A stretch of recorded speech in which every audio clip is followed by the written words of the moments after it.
And an example is we've been doing what we call community well-being indexes. So for the first 2 or 3 years, we go in, we just get to know the people, we talk to them about what their issues and concerns are. And we get them to identify the biggest issues that they tackle every day, how it impacts them, and some of the solutions that they think are the most important.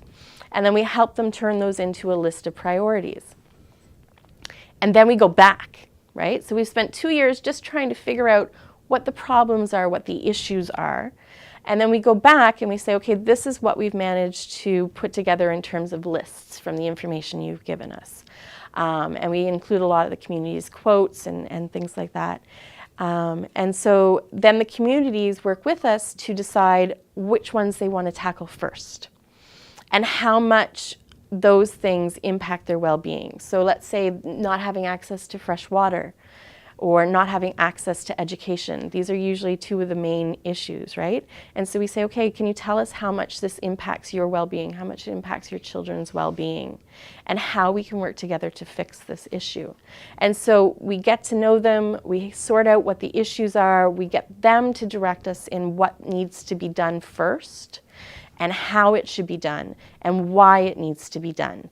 And they really take the leadership role. And so this is called partnership development. This is when you work in partnership instead of coming in with that hierarchical structure and saying, okay, we're going to develop you now, and we're going to do it by putting in this type of education system and by putting in this type of resource development system and so on and so forth, and we're going to make you do this and this. And it's all in the Western way, right?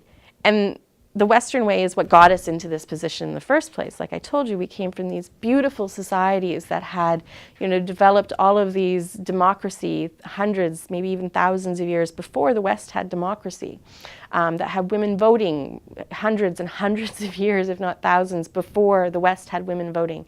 So the fact that we now live in poverty, or some people, I'm privileged in that I did not go through that myself, but some of my people, some Indigenous people, live through this sort of poverty. It's because of the West. And so to think that the West can come in and solve the problems that they created doesn't really make sense. The people who need to solve those problems are the people in the community.